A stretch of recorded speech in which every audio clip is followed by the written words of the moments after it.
We are adding $500,000 worth of value to this building right here. We bought it for $450,000. This building is gonna be in the 1.6 range ARV, after repair value.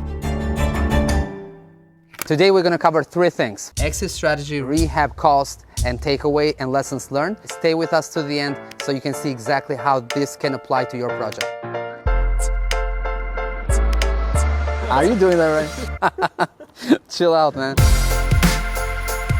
If you haven't watched the first video, we got this property off market from two siblings. We bought it for $450,000. But go back to the video, go back to the notes, check it out exactly how we got it. There was a lot of follow-ups, there was a lot of things that we did to get this property for $450,000.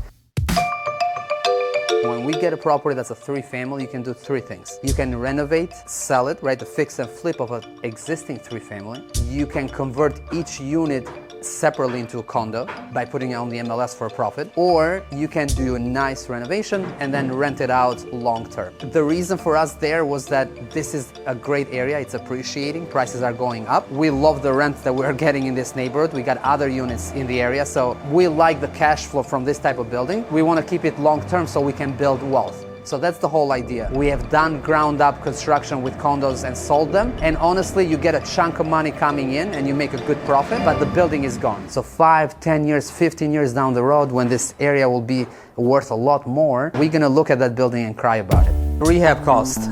This is about 3,200 square feet building. We are budgeting $600,000 for the renovations. The majority of the cost is framing. We had a lot of demo cost and trash removal here. We got $450,000 purchase price, $600,000 in renovations, and then we got about $100,000 between soft cost, holding costs, right, and then lender fees. So what I mean by soft cost, money that you are spending for architect, for your engineer, building permit, sprinkler plans, all of that, all the plans that you are acquiring, there is money that you gotta spend. They are not related to the construction, but you need the plans obviously to start construction.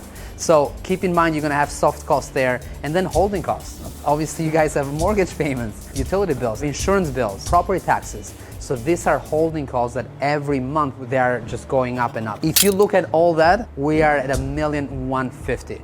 Once everything is said and done, this building is gonna be in the 1.6 range ARV, after repair value. Guys, we purchased for $450,000, 1.6 exit, and I mentioned in this video that we're creating about $500,000 of value. That's exactly how we're adding the value. Buying it at a discount, renovating with me as a GC so I can keep costs down, and that's how we creating that equity, and that's our profit. So we are doing all this and we're spending so much time and money to create that $500,000 in 1 year. This will take 1 year from beginning to end, and that's a ton of money. Guys, that's what excites me about this project, is that we're gonna keep this building for many years to come, and it's nicely done, it's gonna be brand new, and we pull all the money out by refinancing. So I can get all my cash out and do the next deal. That's what gets me excited. Hopefully you guys find value in this.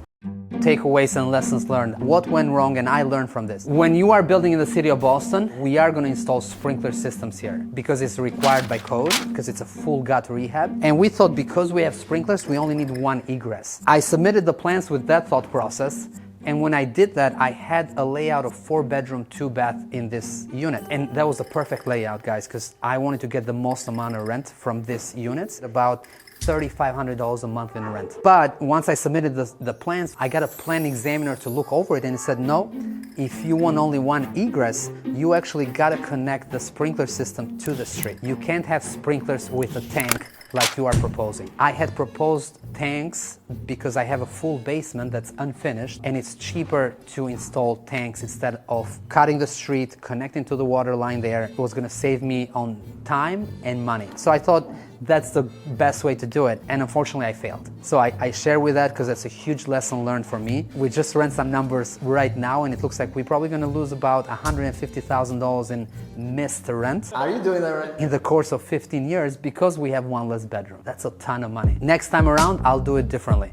Before closing on the property, while I'm working with the architect, I'm probably going to hire a civil engineer right away. You need a civil engineer to provide you the plans, then you can then take to the Boston Water and Sewer Commission. It's going to outline exactly where the water line is coming out of the building, where it's connecting to the streets. It's going to take 3 or 4 months for Boston and Water and Sewer to approve those plans, which is okay if I start the process early, because I'm waiting in the meantime for every other plan and the engineer plans and all of that stuff, right? And together I can submit to the building department in Boston for a final permit. But don't do it like me, where I now have to install this set of stairs here, which will take away from the kitchen and living room layout that I was planning. Not the best, lesson learned for me, but I hope you guys take lesson from that and implement it on your project. The other takeaway, guys, to keep in mind on these older buildings in Boston where everything was built in 1900s is to really have reserve funds for going over budget, because you're gonna go over budget, I guarantee you that.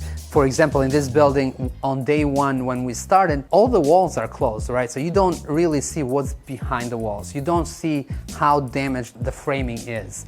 Until you demo everything, you are down to the studs and you see that you got to do a lot more framing than you thought. You're going to spend more money. And it's good to have reserve funds, because now you can use those funds to keep going. Last thing you want is to stop and get stuck on a project. Just my takeaway for that, I notice it every single time on these older buildings, that they're not straightforward. They're old, they need reinforcement. Keep that in mind. I sometimes forget about it, and I think I'm going to stick to my scope of work and my budget, and I always go over. The other thing to take away, and this is final thing I want to mention, is have a team, have a group of people that can support you through this, because it's a lot of work. To this day, I rely a lot on others. I reach out to other developers that have a lot more experience than me to get their feedback. I don't know what I don't know, and I don't want to do this alone. Have a great team, from the attorneys to the architects to everybody that I mentioned on this video, and you do that slowly, but you do that also by coming to the networking events. And this gives me a chance to mention our networking events, which happens every month. There's people there that build, there are wholesalers there, there's people partnering up in the room. So come and join me. I'll put the notes below. It's once a month. So come join me, say hi, let's network and build that team that I just mentioned about.